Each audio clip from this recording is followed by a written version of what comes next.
Hey guys, what is up? Matt here with Mad Matt Fishing, and today we are going to be reviewing the little Jackall Kaera frog right here. So stay tuned, guys, and hopefully you guys enjoy the video.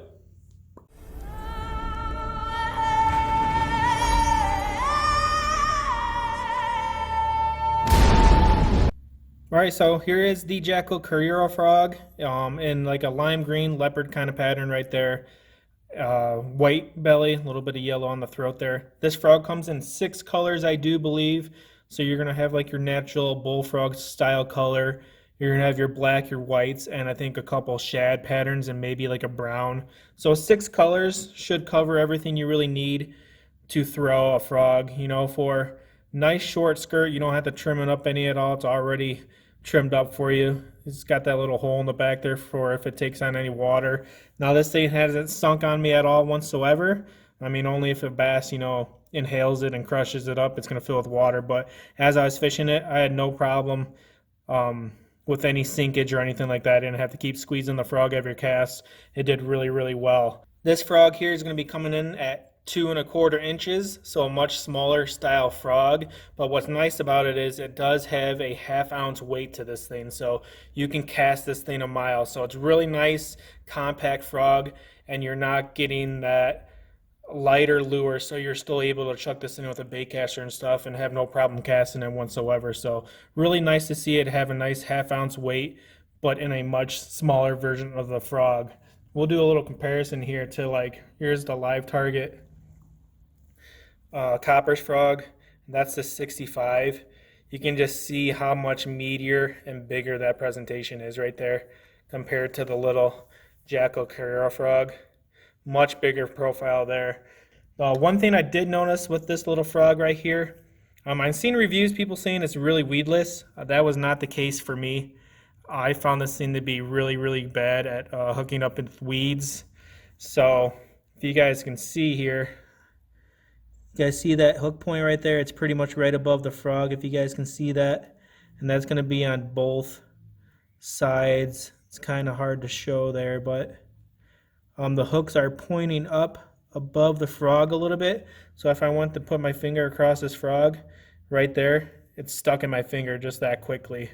So I had a really, really hard time fishing this in grass. I mean, I was throwing it in there and catching fish, but about every cast, both hooks would be slimed up.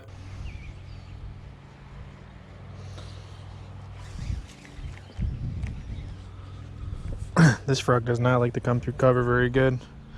I think these hooks are just a little bit more exposed than a normal one. I would say they're just trying to increase the hookup ratio, but it's not as tight to the body of a frog. So it seems a little bit looser there, and it seems like it wants to catch grass a lot more.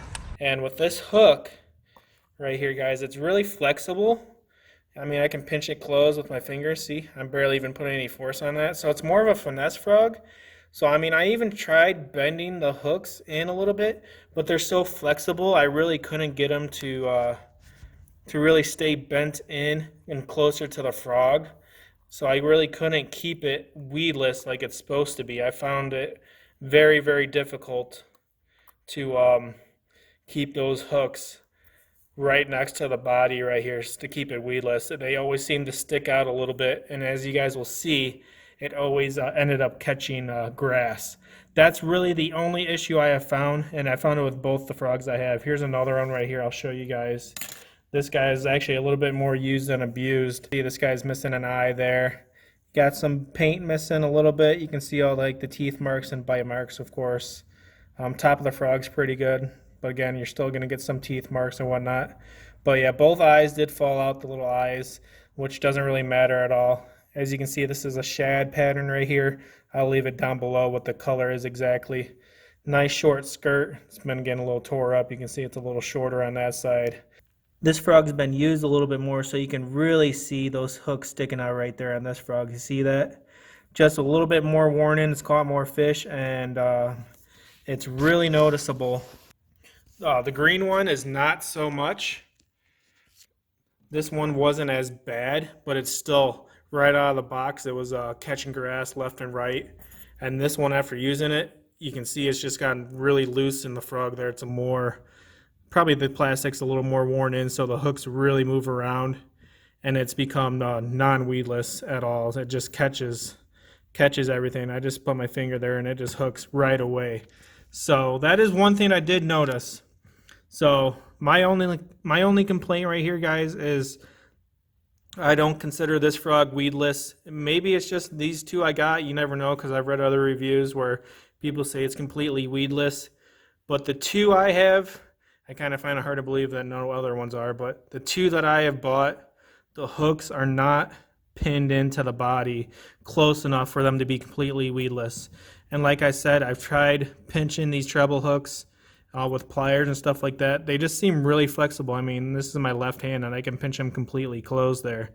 Just a little bit lighter double frog hook there. So again, it's going to be a little bit lighter hook because of the size of the frog. It's a bit smaller. But I could not keep these hooks pinned to the body, guys. They're so flexible and bendy that they seem just to bend right back in place. So I didn't get to fix that issue, but everything else with this frog was really, really good. I know it has a good, nice little walk action. I threw it in a little bit of open water, but mainly I was really fishing this stuff in the grass. And then I threw under some docks and boats and stuff, so I couldn't really see how it performed, like walking wise. I was basically just fishing around cover and stuff, so I really didn't get to see it too much. But definitely more of a finesse style frog, a little bit smaller. What's nice about this is when you're frog fishing, you're going to have a little bit better chance of hooking up the fish, and you're going to catch more variety of fish. You're going to catch some of those smaller ones that are just whacking at it and stuff. They pretty much had this frog totally engulfed in their mouth like this, and you had to use your finger to try to get it out. I mean, they had it just buried down there. I don't know if you guys can see my finger right there, but that's just from me trying to reach in and poke that hook out because they were just engulfing it. So it was nice being able to use this little frog, catch a little bit more variety of fish, not just the big old bass, but it definitely caught a variety of different fish. And hookup ratio is really, really good, probably because of the fact that it wasn't completely weedless. It's more sticking out. So that probably actually did help up with the hookup ratio as well. But if you get that grass on those hooks and something blows up on it, your hookup ratio will skyrocket down. I didn't experience any of that, but I did every cast. It seemed like I had grass coming on the hooks, which you guys will see. So that's really my only complaint, guys. Yeah, guys, that's going to be my review on the Jackall Kaera frog. Really enjoyed it. I'll leave the price down below. I forget how much this guy costed. I want to say $8 or $9. I could be wrong, but it'll be linked right down below. You guys probably already seen it already, but it's well priced for a frog. Durability, I have no issues whatsoever. A lot better than my last frog review with the Mega Bass, and that thing was probably almost double the money of this guy, and that thing got tore up really quick. Really disappointing. This guy didn't disappoint, other than these hooks are not completely weedless, guys. I mean, they stick in your finger right away. Sticky, sharp hooks, though. I mean, super, super sharp. Make sure you keep hitting that subscribe button. Keep smashing those L's. Really, really helps out a lot. I really, really appreciate it. I smell a giveaway in the future. I don't know why. Oh, yeah. Definitely a giveaway in the future. So enjoy the video, and I'll catch you guys on the next one. Peace. Been forcing the frog down these fish's faces lately. I want to keep on that frog bite, even if it's not always really good. Just making some of these fish eat this dang thing.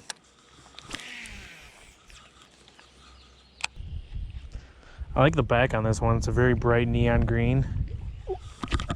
Oh, I had him. I felt him. All right, first blow up. Hooks didn't come out or anything. I definitely had him hooked though. Hooked it right in the plastic there. All right, nice little compact frog. But as I was saying, I like the really bright neon green on the back there. Makes it very visible in the water. You can see it really good.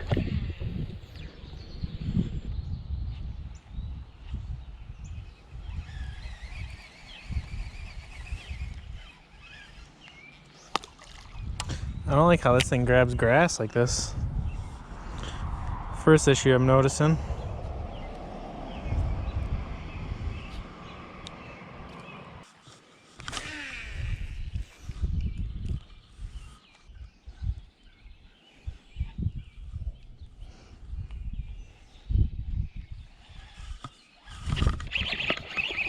Got one. There's my second hit.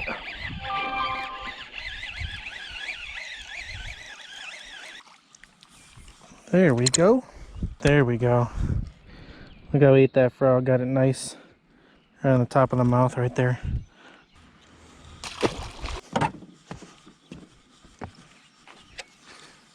Some dark clouds just kind of twirling around me right now.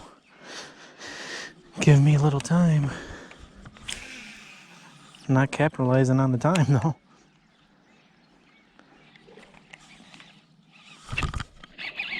There we are. Oh yeah, that's a smallie.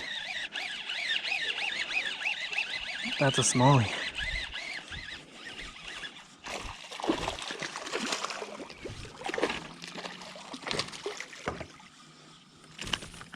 There we go. Right, fish number 2, got it perfectly on the roof of the mouth there.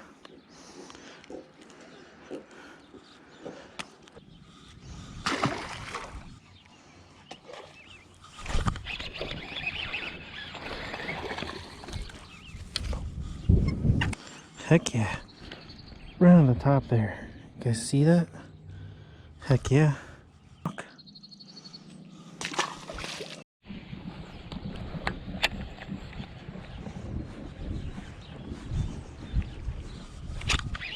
There's another one.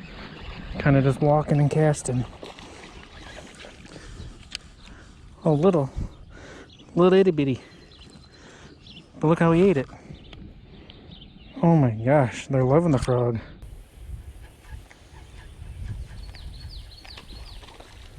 Oh, there was a fish. He blew up on it way before the frog.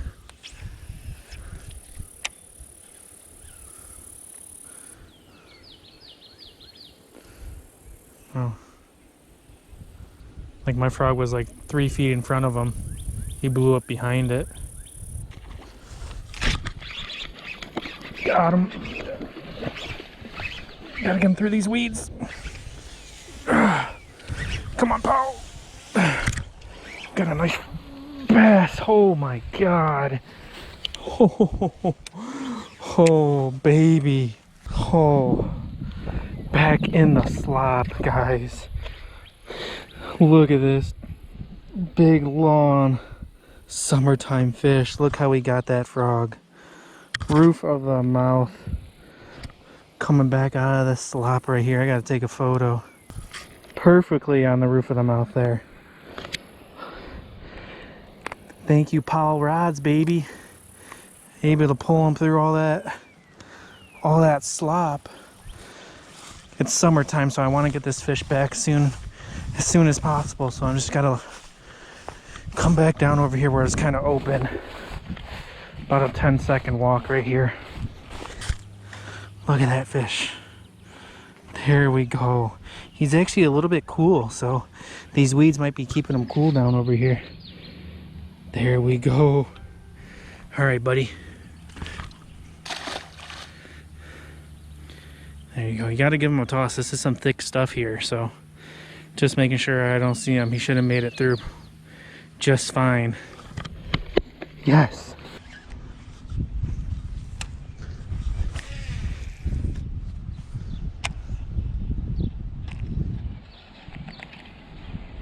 Well, I must have just had a terrible knot in my line.